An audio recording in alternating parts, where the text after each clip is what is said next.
Hey guys, it's your girl Shamar. Welcome back to the Frontline.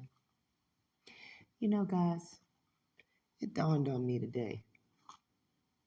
I've been going about this the wrong way. Yeah, I say we fam, right? Here's the thing, I ain't been talking to y'all like we fam. I've been talking to y'all like y'all been calling the job or something. Okay? So, guess what? My job voice, that's gone. Because when I come to this platform, I'm Israel. I don't conform to the nations. The nations will one day conform to us. Guys, that's what I read in the Torah. All right? I realized too that I did myself, let me take that back. This journey that I've been on, that my mother has me on, she's got me in a great spot. You know why I say that, guys? Because I realize that most of what I say is in the Torah. So if you got a problem with anything I say, you got a problem with Torah. You know, when I first started on this journey, I used to tell people, I used to say this, are you mad at me? Or are you mad at the Torah? Right, guys? Let me get y'all out of this dead loop. Sorry about that, y'all. I almost forgot. You know, yes, we're back on my phone, y'all, because you know what? I got a lot in this phone, guys. I don't have the time to transfer it all to the laptop. Okay? You want to know the truth? In my downtime, I am on my phone studying so much that I don't have time to transfer all this mess to my laptop, y'all. You know, I'm a whole human being with a whole life. I just started a job. Well, I'm back at my old job, guys. Listen, I missed the farm, but the farm wasn't trying to show kid no love. You know, we ain't gonna get into it, but let's just say they practice a lot of nepotism. All right? There you have it. And we ain't really known to be in the agriculture field like that, right, y'all? So I got my foot in the door where I probably shouldn't have. But that's just what be happening for me, you know, and I appreciate it. And I'll take that experience to the land. Because never forget, we got a front line, y'all. Oh, yeah. With a hilltop view. Never forget, y'all. Mother has us positioned a whole different way over here. And I want to give some shout outs, man, to my fam. I ain't on my job, man. I'm here at my platform with my family that my mother has allowed me to build. And it's only going to grow, y'all. Listen, y'all. Let me tell y'all something. My mother has me on some kind of journey, y'all. And it's time to buckle up, y'all. Because you're either gonna be mad with the Torah, or you're either gonna say, you know what? This is truth. Fair use for the purpose of criticism and education, y'all. Y'all are gonna have to trust me, Israel, and you're gonna have to wake your asses up real quick and real fast. Because listen, I have been holding back. I get in this book and everything I find, I don't even think I can bring to y'all. Because I've been worried, y'all are going to say this woman is crazy. I've been holding back, and that's not what I'm supposed to do. I can't anymore. I won't anymore. You either get in this book and you do these etymology word studies and you dig yourself out from under these lies with me, or you can just dismiss me. All right? But here's what I noticed that Israel will do. Israel don't want to read, man. Israel don't want to put in the time, man. I'm on my feet 11 hours a night, man. And I'm still doing this, y'all. Listen, man. A number was done. And men, I have to tell y'all how I see it. Y'all have been in control.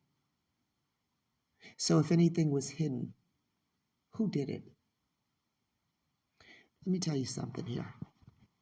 Every week, y'all get on here and y'all keep looking to these prophets. Y'all keep looking to these crunchy men to give y'all answers. When the answers are in the book, and the men don't have the answers. If you read the book, you would know that. You think I'm making this up? I'm going to prove this to y'all tonight. I've had enough. I know who I am. And I have given y'all examples of the women. You had Deborah. You had Miriam, your first prophet. One of your first, right? As far as a woman is concerned, right? You had Huldah. When they found that book, Josiah, it was probably all dusty because they wasn't going in the temple, y'all. What do you think Israel got invaded for? What do you think the siege of Jerusalem was about? The Babylonian siege, which, guys, man, oh man, y'all are going to have to trust me here. The Babylonian siege, what do y'all think that was all about? Because Israel was not obeying our Creator. We never were, guys. We are a rebellious nation. Weren't we told that? Listen, guys, I'm starting to find some crazy stuff in here. We were told, didn't I get into Daniel a week or two ago, guys? We were told that Daniel is Gideon. Hold up, wait a minute here. Gideon is supposed to be David's son. Well, David was one of the second kings of Israel. This Daniel that got led into captivity, this was hundreds of years later. What in the world is going on? You know what I noticed that? When I started doing the Strong's Concordance. That's another thing, guys. It ain't just the etymology. You got to bring in that concordance because the concordance is going to link the words, right, to the chapter. So I'm in the Strong Concordance and I'm like, well, why am I not seeing Daniel 2 linked to any other Daniel in the concordance? What in the world is going on? Because they told me that this Daniel is the Daniel from David. But it couldn't have been, because this was hundreds of years later when they got led into captivity. We had a couple of kings before the Babylonian invasion, guys, by Nebuchadnezzar. So hold up, wait a minute. Who is this Daniel? Do you guys know that there's a Daniel in the Apocrypha? The book of Susan, where this lady is spied on by two, quote, men who get together and lie and say that she threw herself at them or some crazy story, but that this Daniel is possibly a woman and she's a judge. Did y'all know that there was another Noah in the Torah? Guys, there's been some hiding going on in the Torah. You know, I heard that the book was a book of allegory, and I can't even bring to y'all what I found in this book that made me believe that. And it's based on animals, and it's based on our matriarchs' names, guys. I might seem like I'm on a rampage tonight. I am livid because I realize that y'all get on here every week. Not y'all, not my people coming here. Y'all might not be double dipping. I don't know. But what I'm going to say is everybody's looking for the answers, right? But had y'all read this book, if you were really looking for the answers, you would know who to look to for those answers. Because our book already showed you when it came to a book who that book went to. It went to Huldah. And I wondered why, right? I don't wonder why no more. It's her seat, guys. Always has been. Woe to you, men, breeding with other nations. That's all I'm going to say right now, but I ain't afraid. I'll deal with you guys at another time. Because you won't be mad at me, you'll be mad at the Torah, won't you? Because what's in this Torah is going to blow y'all's mind. When I show y'all what these serpents are really linked to, because from what I'm finding, they're linked to women of other nations, guys. That's what I'm finding. That's where all this junk DNA is coming from. And I'll prove it. And when they get mad, they'll be mad at the Torah. Guess what? Shamar ain't mad at the Torah. Shout out to my homeboy in Oakland who keep telling me he's standing on the front line. That's what I'm talking about. Because when it comes down to it, this new kingdom is in Zion. And you better be standing on this front line. Because I'm trying to tell you, the men did a number to you. And I'm here to show you it. I'm going to show you in the Torah exactly what I'm talking about. The matriarch's names, Rachel, means lamb. It means you, a female lamb. Okay? And Leah, what does Leah's name mean, guys? The wild ox. Some people say the unicorn. Oh, y'all ain't ready. Y'all ready? Tell me in the comments you're ready. And I'll keep bringing it. Let's go. This week, guys, I got something special for y'all. We're going to talk about a son sleeping in harvest. Guys, let's get into that because this is going to be really interesting. I told y'all tuning into these men every week. I'm going to show y'all in the Torah the mistake you're making. Let's do it. Let's brighten this up a little bit because I need to be able to see. I got these over 40 eyes. Bang. I hope I didn't brighten y'all life up too much over there. Put your sunglasses on. Come on, y'all. Let's go for this Torah journey. That's what you're here for. Why do you think they can't come for me, y'all? Because I'm in the Torah. What are you going to be mad at the Torah? No. Let's do it. What does Jeremiah 5:31 say?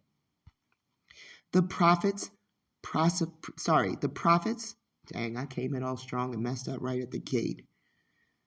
The prophets prophesy falsely, and the priests rule at their direction. My people love to have it so. But what will you do when the end comes? Hopefully you're amongst that temp that keep tuning in here, my brothers. Shout out to Michael Brown. Michael, you know what? Pause the message. And I don't mean to pause the message. No, I'm not going to pause the message. Michael, I'll come back to you at the end. But shout out to you right now. This is about the Torah. I'll come back to you at the end, Michael. All right. But shout out to my brothers is what I'm trying to say. Who says to the seers, sorry, this is Isaiah 30. So we got 3 prophets here talking about the prophets. These are 3 prophets telling you about prophets. So what do they have to say? Isaiah 30:10. Who says to the seers, do not see, and to the prophets, do not prophesy to us what is right. Speak to us smooth things. Prophesy illusions. That's what they're going to tune into every week. You see it. They tune in by the thousands every week. I'm right here whispering from amongst the dust because they are dust. The Torah told us so. These are your prophets you keep turning to. You think they amongst the 10th? Hell no. They ain't amongst the 10th. They are prophesying allusions to you. The book is not telling you this. Ain't not one of them that can tell me anything. I go to my book. If a man should go about, what does Micah say? Micah 2. If a man should go, 2 and what is this? 11. If a man should go about and utter wind and lies, saying, I will preach to you of wine and strong drink, he would be the preacher for this people. Ha! I'm trying to tell you something. What did the Torah tell us they were going to have? Eyes that would be red, but teeth that would be white. The sour grapes, guys, ferment. That is a wine. Okay? Sour grapes turn into wine, guys. Hello. You are reading this wine. Your eyes are drunk with this wine. You are seeing this wine with your eyes. You're probably tuning into YouTube to your daily wine, guys. It's telling you. You had 3 prophets tell you about the modern day prophets. The prophets prophesy falsely. I can't even say it so closely because it's the same word back to back. All right, but it's prophesying falsely. And the priests rule it their direction. But what will they do? Oh, my people love to have it so. What will they do when the end comes? If you're in that 10th, I hope you right here. Let's keep going. My people have it so. That's the perfect preacher for these people. Let's keep going. These are the ones that will be sleeping during the harvest. Those are the sons sleeping during the harvest, guys. Let's go to Micah 7, 2 and 4. Micah been popping off, guys. What is Micah saying? Let's see what Micah's saying. All right, Micah. And I got my suspicions about who Micah is, guys. I really do. Because Micah got slapped in the face and asked, did the Spirit of the Most High leave from me to you? I got my suspicions. This Torah ain't telling us about a whole lot of women, is it? I got my suspicions about Micah, guys. Yeah, I do. But I ain't going to get into them right now. But I'm getting more emboldened, so I might bring them to you next week because I don't care anymore. All right? I don't care if this looks crazy. Guys, I see right through this book, man.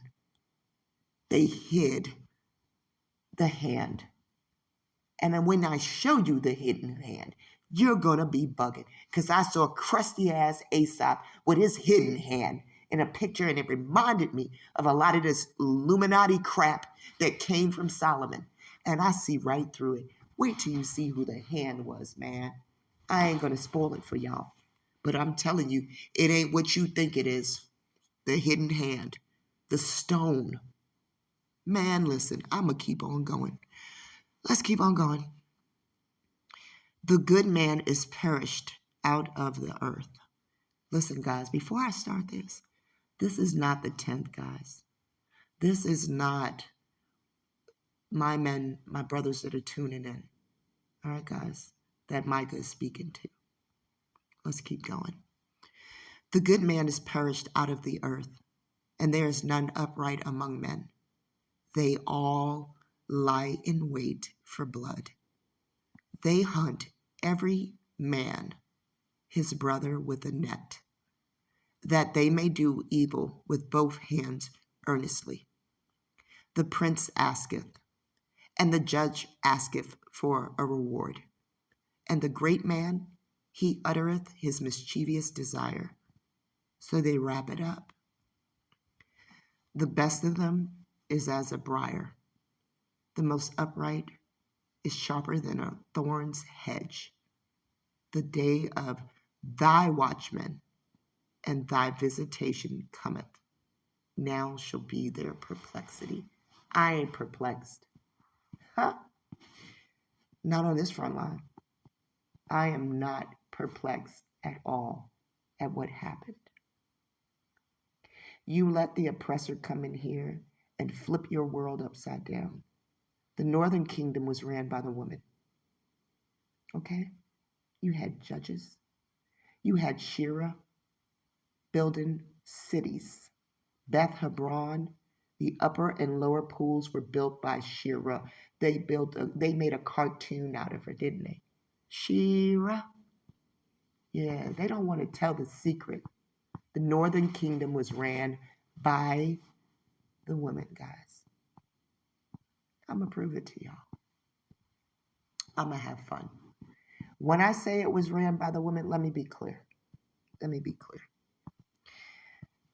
We didn't have any type of this nonsense that you see right now, this quote royalty, this pompous bullshit, okay? These crowns and all of this. No. We were judges. We were prophets. We were humble. We ran homes. There was a balance. The man was a tiller. The man was the husbandman. He was obedient to what the Creator spoke. You mad at me or the Torah? Because the Torah, the Creator says in the Torah, to the man, for thus thou art, and unto thus thou shalt remain. All the days of your life, you will earn your bread by the sweat of your brow, not be an economist that came to your shores. I showed y'all that. Let's go to it. Y'all think I'm joking. I showed y'all in Noah, a husbandman, that came to your shores. Where's it at? Hold up. Oh, I didn't pull it in here. We need to see that. Where is it at? The definition of, here we go. Let's do it. I showed y'all that. That came to your shores, guys. That was no Israelite custom. You were Israelite. You indigenous. Huh? Well, then guess what? You better learn real quick that here in America, the application of this word was little to not use. Okay? In America, in this sense, we always used husbandman. What was Noah? A husbandman. No, the oppressor wanted you to be a husband. Because you know why? A husband was an economist, a good manager. This is the man age. Remember, guys? Remember that statue that Daniel saw? Those ages? We're in the man age, where the man wants to be a good manager. He don't want to till, okay? He want to be on Wall Street. He want to rule the household, take the land from the woman. Yeah, guys, y'all better do your research. You come for me, you better be ready, because I'm trying to tell you all my research is proving this. That's what a husband gets to do. Okay? The pater familias. Okay? The father got to kill anybody who got in the way in Rome. That was Adam. Didn't I tell y'all disgruntled Adam was on a rampage? You think I'm joking? Pater familias. Look it up. It was Roman law. And who did I link to Rome? Adam. Right here on this goddamn front line. Don't forget. But no, tune in every week to some dry, crunchy prophet, because that's perfect for Israel. Let's keep going. I ain't playing no more, guys. I'm tired. We don't have a lot of time. Time is ticking away, and I am responsible to bring y'all this truth. I can't do no kid gloves no more. Okay? That shamar is gone. My name means guard, guys. I can't guard you and treat you gently. Sometimes I gotta shove you back in line. Guess what? It's time, guys. The kid gloves are off. They did a number on us when they came in there and took our book. And some of Israel was responsible for this shit. Let's keep going.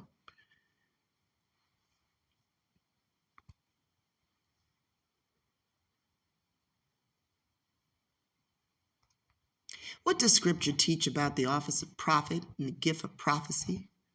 A prophet's primary function in the Old Testament was to serve as God's representative or ambassador by communicating God's word to his people. True prophets never spoke on their own authority or shared their personal opinions, but rather delivered the message God himself gave them. If my eyes have been unsealed to this book, it is my personal responsibility to bring this to y'all. I can't water this down. I can't pretend I didn't see what I saw. And I'm not going to. I'm actually empowered. From what I'm reading in this book, guys, I'm in Zion. I'm empowered. I am your new judge. Okay, guys? The book is telling me so. You mad at me or are you mad at Torah? You better be glad somebody was reading this. You better be glad, because let me tell y'all something, man. I was thrown to the wilderness. Okay, guys? And if you do your research on the word wilderness, go to the Strong's Concordance. It ain't what you think it is. It's a couple of things in one. But I'm going to tell you one. When you get to the bottom of it, it's a woman cast out. Let's keep going. Several texts make this explicit. We're right here. God promised Moses, "Now go, I will help you speak and will teach you what to say." God assured Moses, "I will raise you up from my people a prophet like you, and I will put my words in his mouth. He will tell them everything I command them." The Lord said to Jeremiah, "I have put my words in your mouth." So we know who came. God commissioned Ezekiel by saying, "You must speak my words to them." Ezekiel laid on his goddamn left side for 390 days.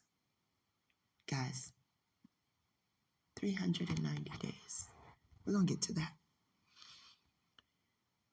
And then 40 on his right. All right? "You must speak my words to them." And many of the Old Testament prophetic books begin with the words, "The Lord," right here. Many of them, not all of them, guys. "The word of the Lord that came to." All right? So it's going to say Hosea, Joel, Micah, Zephaniah, Jonah, Amos claim, "This is what the Lord says." Okay, that's the difference. Amos claimed, "This is what the Lord says." Got to be real careful, guys, and really scrutinize these books. Anyway, I don't have enough time to do that for y'all, because what I'm finding is way too big to waste time with anything else.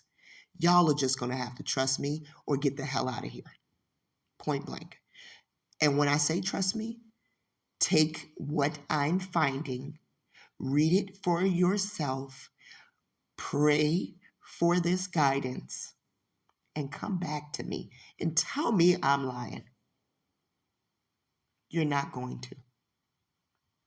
Let's keep going. Prophetic ministry was not restricted to men in the Old Testament.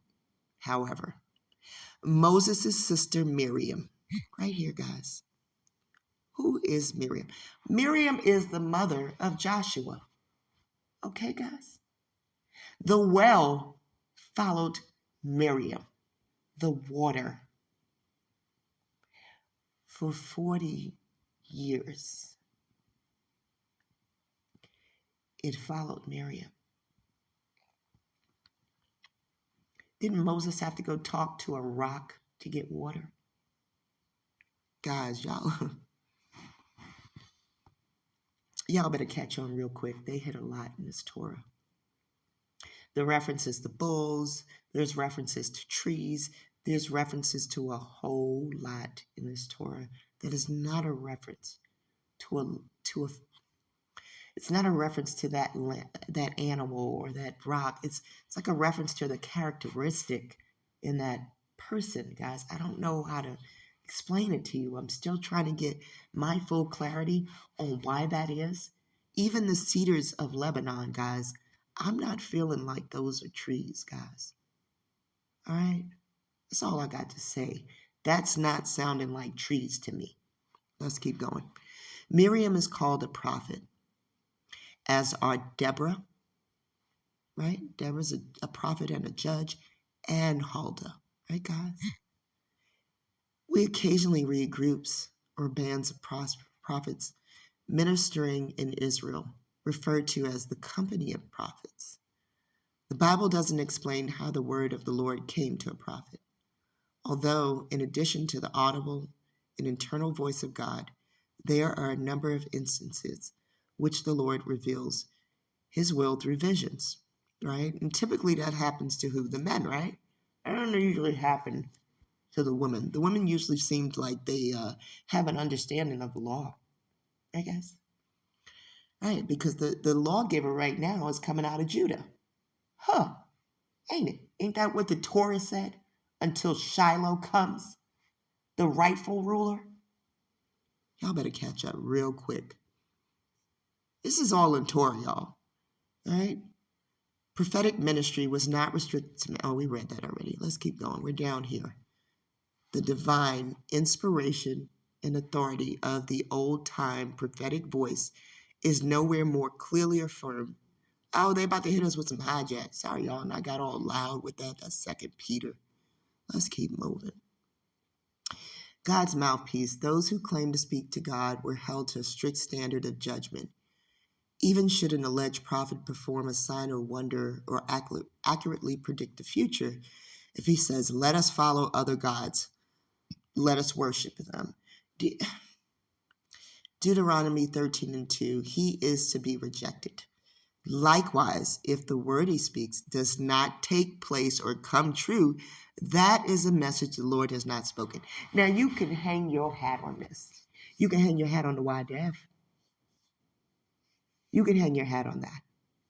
You can hang your hat that disgruntled Adam brought that curse to this world. He took a dump. When he came out here, he brought bacteria, he brought viruses, he brought the junk DNA that is now on the Y chromosome. You can hang your hat on the YDF. Mark your words, that came from my mother. Okay, guys? You can hang your hat on the 10th. That came from my mother. Can I prove that it's linked to the eclipse coming? No, I can't, because I ain't here to say that mother showed me that. But I got a good hunch with those 2 X's coming that we're going to see something pretty interesting. Okay? I know that CRISPR can't beat what my mother's got coming. Ain't no cheating this YDF, guys. The only way you cheat it is you open this book and you read it and you humble yourselves and you realize that they flipped your world upside down, that you used to stand beside your woman and respect the fact that she could read this book. That's why the Torah told you to cling to your wife. Kid gloves are off. Let's keep going. All right, guys, I think, yeah. Oh, but I like this. Hold on. After Samuel anointed Saul. Oh, wait. Let's go back up. If the word he speaks does not take place or come true, that is a message the Lord has not spoken. All right. And you can look to these scriptures right here to prove this fact.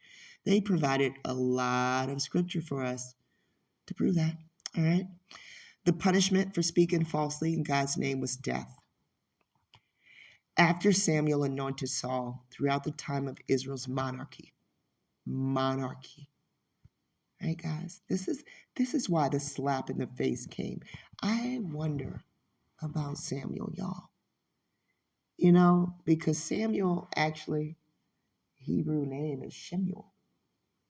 Do you know there was a couple of Shemuels in the Bible too, guys? In our Torah? Y'all don't understand what I'm seeing, y'all. I think they done really hid the hand, all right. They hid the hand.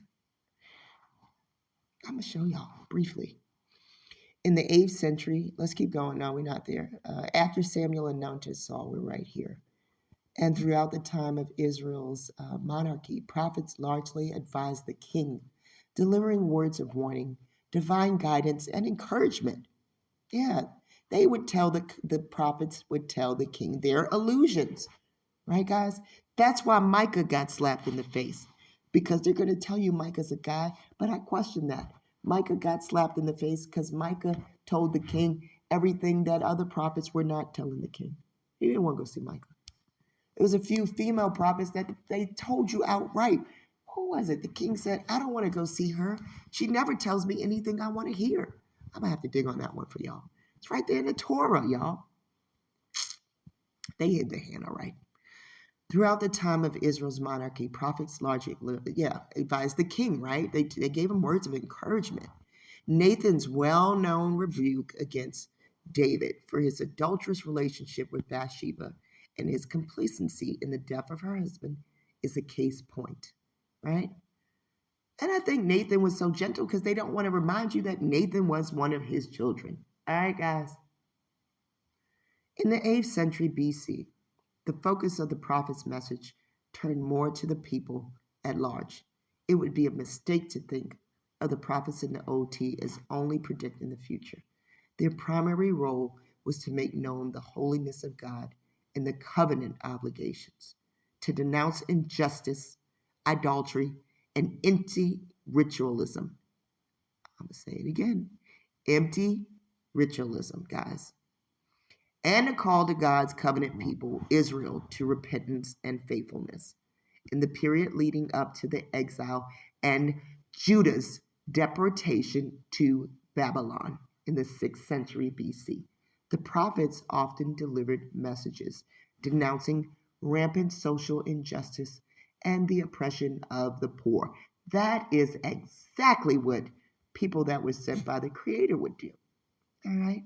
And what did we see in Isaiah 58? Or was it 53, guys?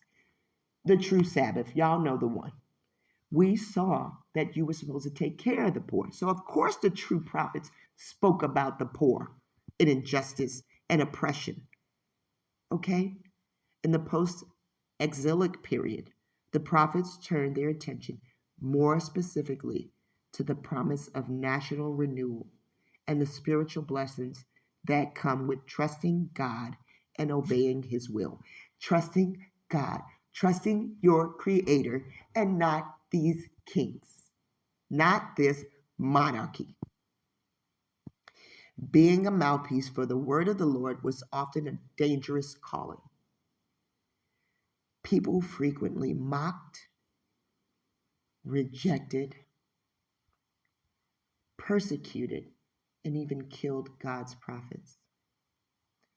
We ain't going to talk about this bullshit here about some Stephen. I already showed you that Stephen is linked to Saint Stephen, and it's also linked to Stephen of Stephen the Moor. All right, guys, we already know that. Let's keep going.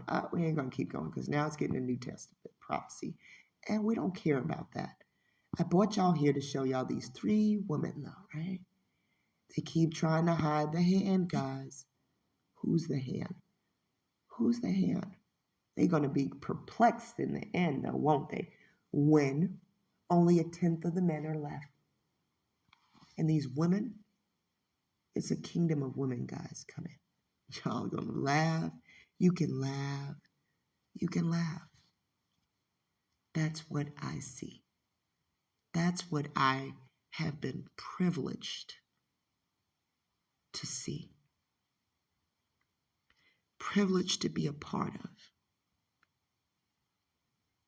Privileged to not be at the feet of an idol, under house bondage. I thank my mother. All praise to my mother. Let's keep going. You guys better be glad that I'm not at the feet of an idol, or I wouldn't have seen this. But I love Israel. Let's keep going. What does Proverbs 10 say? Let's see. What does Proverbs 10 tell us? This is what we're here for, guys. I really like Proverbs, guys, man. So much wisdom.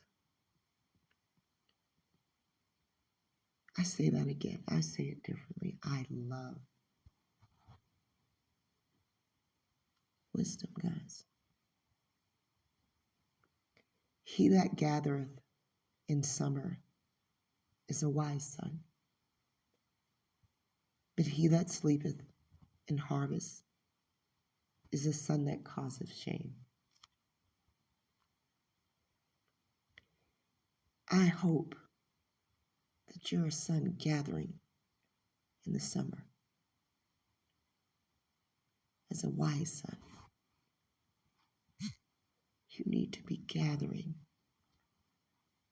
in the summer, guys. While it's pleasant, you need to be gathering. All right, guys.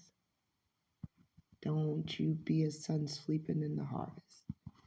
You're going to bring shame to yourself. You won't be in that 10th, guys. Don't be mad at me. If you mad with the Torah, you better check your heart.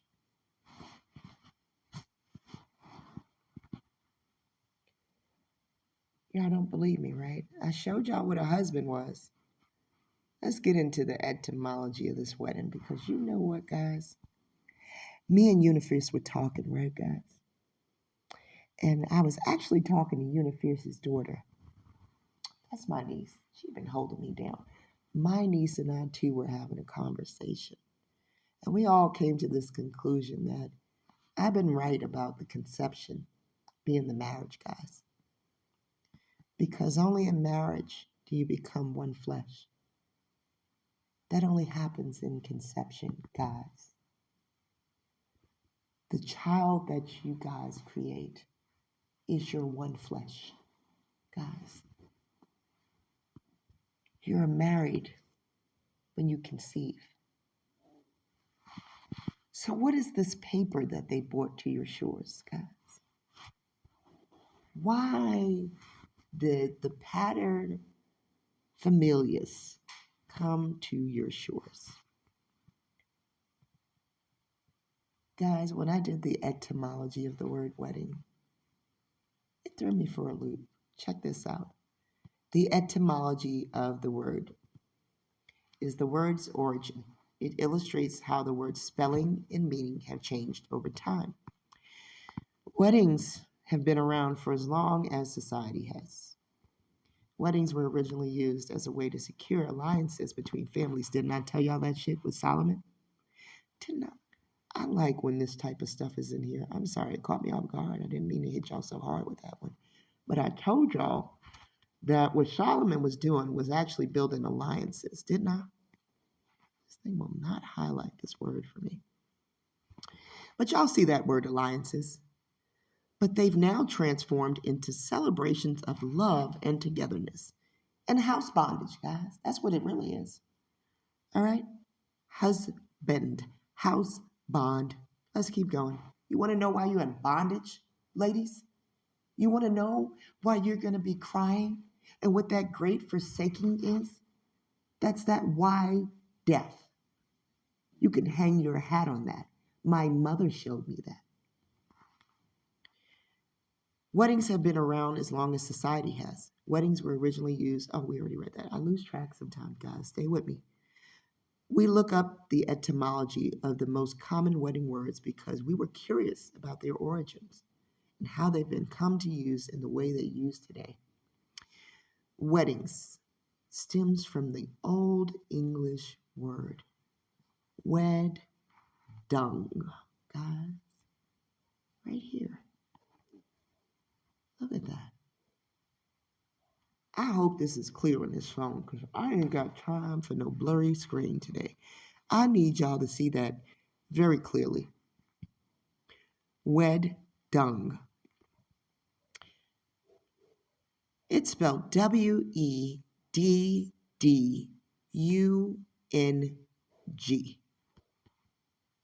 Wed dung. Now, the only other time I've seen that word dung is related to shit. And I told y'all that Adam came out here and did what? Took a shit. So I think it's very, very strange to see that word dung related to what I keep telling y'all is house bondage, which comes from Rome, which is associated with Adam, which is nothing other than disgruntled Adam up to his shit again, I see. And we all fell for it. We all fell for it. We ran down there and got that. I was one of the first ones want to go there. You got to marry me. You got to get a certificate. Okay, guys. Yeah, guys. Let's keep going. And its alternative word being, and who's the Lord have done? That's not other than Adam. Aesop. Let's keep going. The word being bridelope, which literally means bridal run. Wed, the root for wedding, is Old English for to pledge oneself.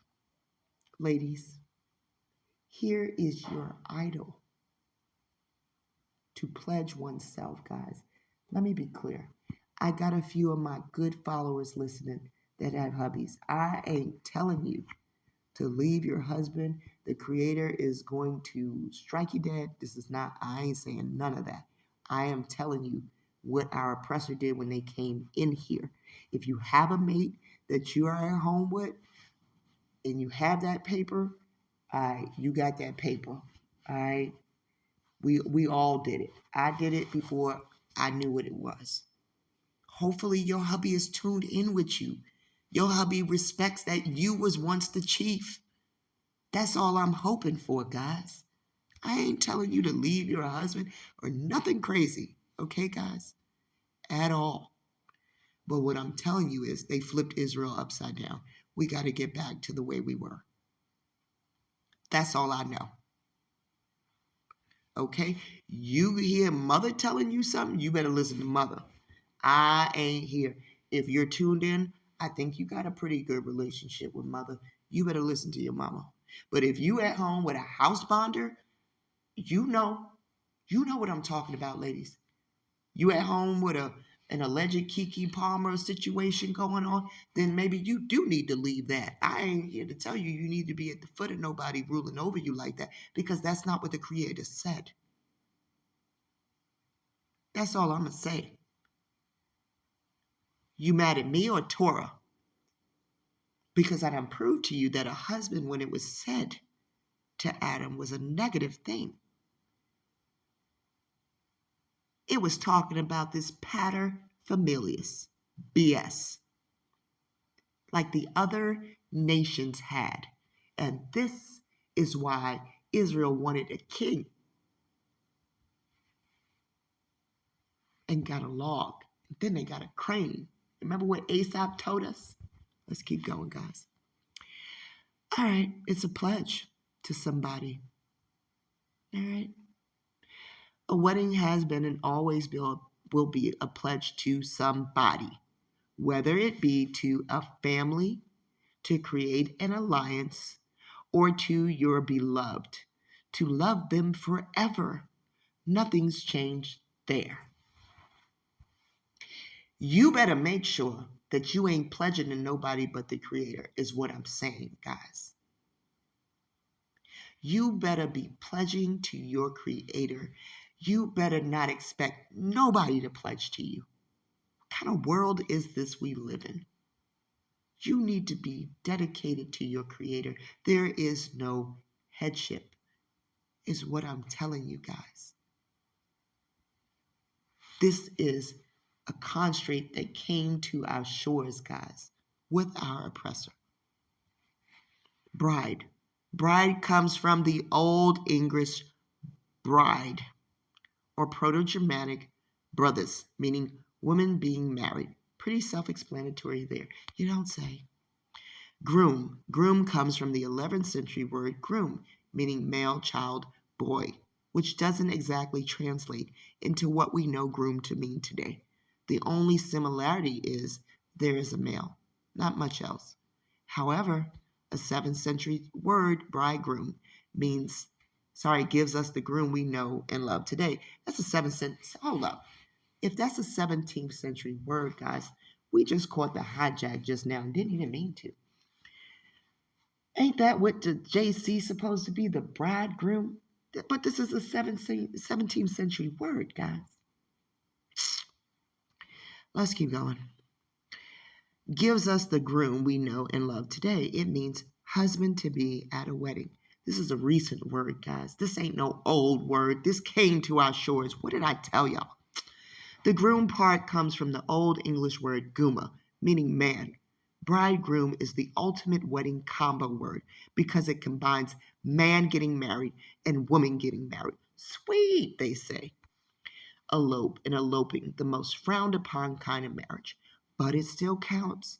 It's spontaneous and romantic. Elope steals the word lope from the middle word for runaway. So this runaway kind of marriage is what they talk about. Anyway, let's keep going. It seems that most wedding words have Old English roots. Let me say it again. Most wedding words have Old English roots.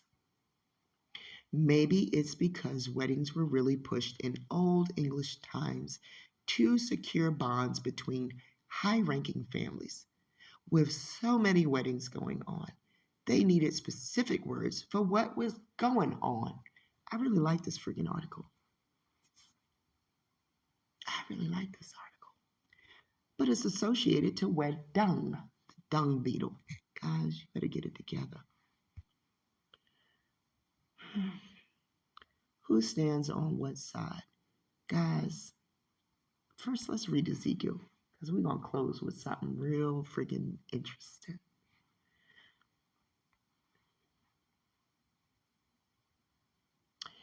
Thou, son of man, take thee a tile and lay it before thee. Portray upon it the city, even Jerusalem, and lay siege against it. Build a fort against it. Cast a mount against it. Set the camp also against it. Set battering rams also it round about. Moreover, take thou unto thee an iron pan, and set it for a wall of iron between thee and the city. And set thy face against it, and it shall be besieged, and thou shalt lay siege against it. This shall be a sign to the house of Israel. Y'all got to understand, the Creator is showing Israel by Ezekiel how it's going to look when their city is sieged. What it's going to feel like. Before it even happened, they were warned. They were warned to the T, just like y'all are being warned. But Israel will choose to see what it wants to see and hear, and read what it wants to read. Moreover, lie also, this is the good part here, guys. Lie thou also upon thy left side, and lay the iniquity of the house of Israel upon it, according to the number of the days that thou shalt lay upon it, thou shalt bear their iniquity. For I have laid upon thee the years of their iniquity, according to the number of the days, 390. So shalt thou bear the iniquity of the house of Israel. And when thou hast accomplished them, lie again on thy right side, and thou shalt bear the iniquity of the house of Judah 40 days. I have appointed thee each day for a year. Therefore, thou shalt set thy face toward the siege of Jerusalem, and thine arm shall be uncovered, and thou shalt prophesy against it. And behold, I will lay bands upon thee, and thou shalt not turn thee from one side to another, till thou hast ended the days of thy siege. I've been hearing all this talk about 400 years. Guys, he just said this was a year for a day. Here's a 400 and what, 30 years? We had 390. And then we had 40. So yeah. Yeah. 430 years, guys. 40 for Judah's iniquity, huh? What did Judah do for 40 years? Didn't David reign for 40 years? Here's some interesting math for you. I remember that. And took over and did some craziness when the creator had said something different was supposed to go down and the creator was appointing. But what does Shamar know, right? Shamar know what she read.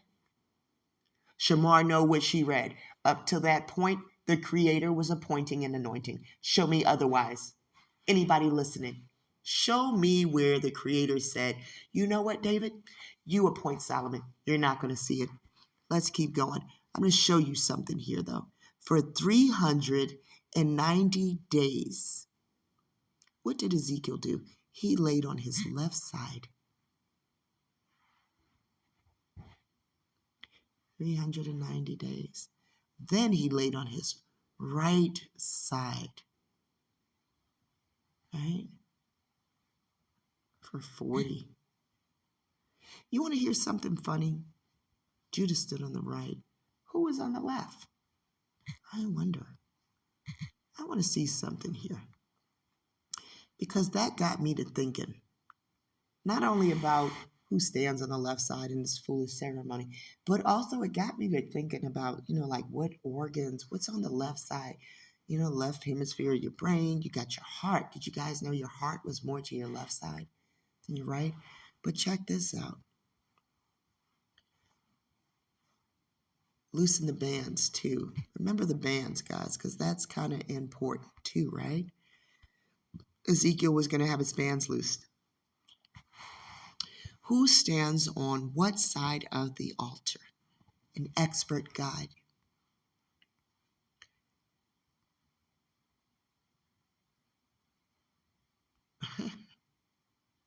Check this out. A wedding ceremony may look effortless, but it's actually pretty carefully choreographed dance, from the processional to the recessional and everything in between. One of the most important parts of the wedding ceremony is figuring out who stands on which side of the altar.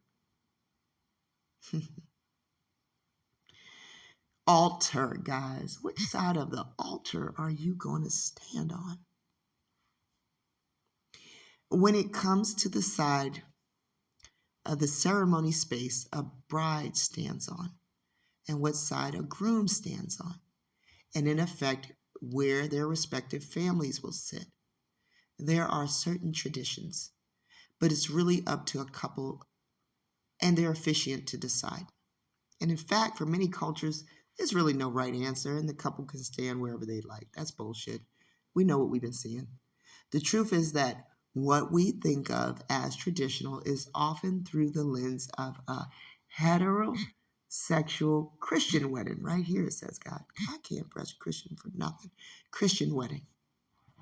Okay? All right, Israel? Wake your asses up. What we've been doing is still acting like our oppressors. We've been standing at altars. All right, guys? Let's figure out what else we've been doing. Every religion and culture has different traditions, and most of them don't even have, quote, sides.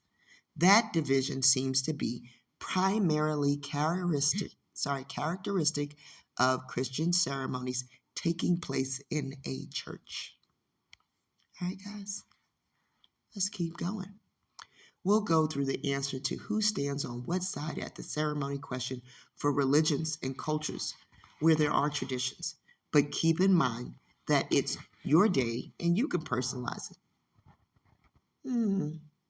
Let's keep going. The tradition beside, sorry, I'm all stumbling because I'm tired, guys. I got to work tomorrow night. The tradition behind who stands on what side of the altar. Certain religions and cultures have designated sides, which we'll outline below. But in many situations, you can pick your own. This is what they keep saying. Let's go to the Christian wedding. From the guest's point of view, it's customary for the bride to stand on the left side in a Christian wedding ceremony. On the left side, Ezekiel was tied down for 390 days, which would be 390 years of bondage. Right? Interesting. And the groom on the right. And in turn, the couple's family will sit on their respective side. The tradition dates back many centuries, and you might not love the reason. The tradition has roots in where? Ancient Europe customs. Where? Ancient Europe customs. Old English. Let's keep going. But we know what Old English looks like, right? We know. We know who the scepter would not depart from, right, guys? Until Shiloh returned, right? Because ain't that what the Torah told us? Wake your asses up. In medieval times, the groom would often keep his sword arm free to protect his bride from any potential attacker or hostile suitor who might try to steal her away during the ceremony. Hostile suitor? Why would somebody want to steal her away? What would she have that they would want? While that origin story might feel a little icky, there may be more romantic reasons. To the bride on the left, groom on the right tradition. The groom traditionally stood with the bride to his left because that's the side his heart is on. Didn't I tell y'all the heart is on the left side? All right, they're going to tell you some BS. It ain't because of that. It's because of what they said earlier, that they had the sword on the right hand and they was ready to slay somebody if they needed to take this woman things. Let's keep going because remember, inheritance is the woman's, the birthright, woman's. It's all feminine. You can go to the Strong's Concordance. Tell me I'm lying. The birthright, feminine. It's a root feminine word, guys. You better go do your homework. Inheritance is the woman. Property is the woman's, according to the Torah, according to the Strong's Concordance. I ain't making this up. Let's see what they was doing at a Jewish wedding. At Jewish weddings, the position of the bride and groom in the wedding ceremony are reversed from the Christian tradition, with the bride on the right and the groom on the left. In turn, the bride's parents will stand on the right side of the door, and the groom on the left. The tradition may stem from a biblical verse which read, "At thy right hand doth stand the queen." At thy right hand doth stand the queen. The hidden hand.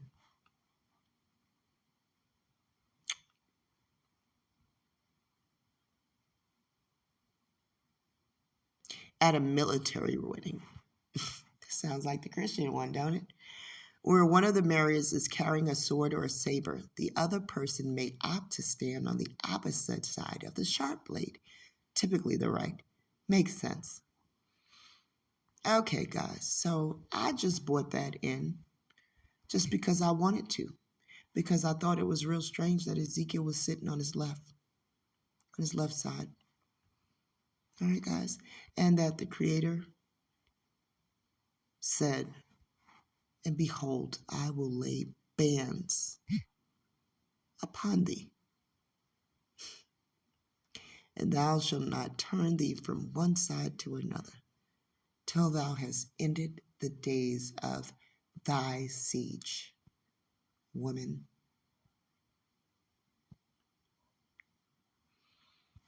man is not your head. Man, you are your own head. And man, you are to be obedient to the Creator until. Let me tell you a really funny, interesting thing, guys. I don't let y'all into a lot of my personal life, but today I'm going to let you into just a little bit, guys, before I close. My middle husband's name was Tillman.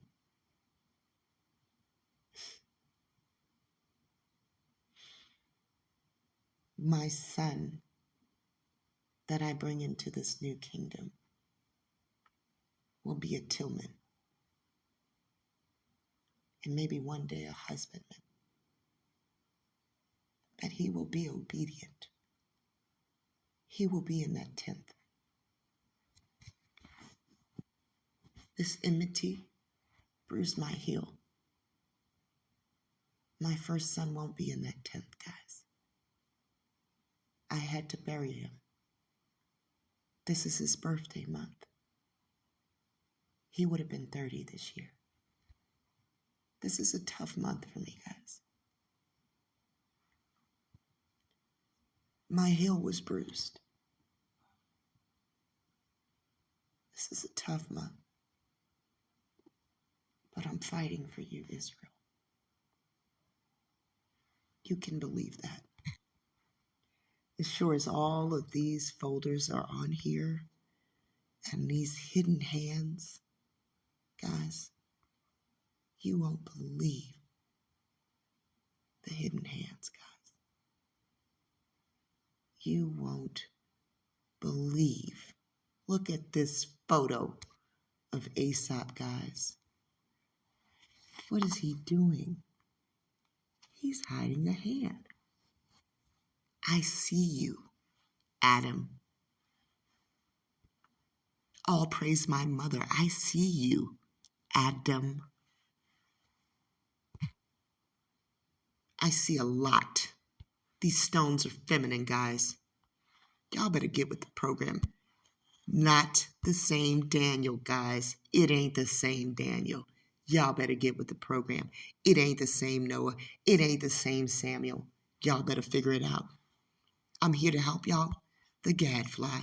Oh yeah, we know what that's about. The cattle, guys. The wild ox is linked to Leah, who stems from Leah, Judah. What was she holding in marvel? Her holy grail. What is she linked to? The Gila serpent. Guys, I'm fighting for Israel. Who's the mother of Leah and Rachel? It's not the same mother. Milcah and Adinah were two different women. Guys, different bloodlines. Israel has two different bloodlines running through it. I'm going to tell y'all the truth. And now we know why certain ones were blessed and certain ones weren't. That's all I got this week, guys. You know I seem scattered. One week I'm talking about this, one week I'm talking about that. But listen, guys, I'm going to have to bring y'all up to speed real quick. So yes, it may seem scattered, but this stuff is coming to me real rapidly, guys. All right, guys, so I'm bringing it how I can. All right? Listen, guys, too, I want to give a major shout out, right, guys? My subscribers, guys, y'all are my family. All right, guys? And I got a call from the girl that named her kid with my middle name, guys. So, listen, I don't got to call nobody. She called me back. So, shout out to Tyola. And a major, major shout out. Let me tell y'all a funny thing, right? I used to have a client that used to tell me, you got to check your mailbox more often. You never know what's in your mailbox. And I want to give a shout out to Michael Brown. Michael, I really want to give you a shout out because it was a few months back that you asked me, how do I get something to you if I want to get something to you? And I gave you my P.O. box. And I want to tell you, I don't check the P.O. box because it's usually nothing that is nice for me in my P.O. box. Okay, guys? My P.O. box is usually like bills. It's just, yeah. Okay? So it's usually never anything nice. But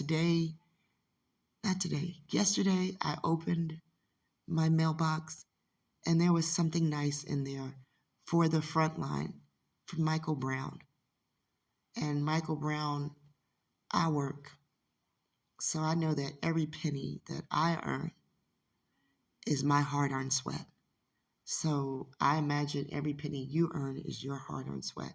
So I want to thank you for your gift that you sent to the front line. It will be going to the front line, to the land. Thank you for it. I'm not going to get into what he sent, but you know what you sent, Michael, and I appreciate you, man. I'm not like these other people on here. I don't get on here begging, guys. Lex is right. My channel is never going to be monetized because this ain't my info. It's my mother's. I ain't on here begging. And I got a lot I could beg for. I don't beg for nothing. I know my mother will provide. I know it. I was going through a horrible divorce a year and a half ago, and everybody was coming at me, guys.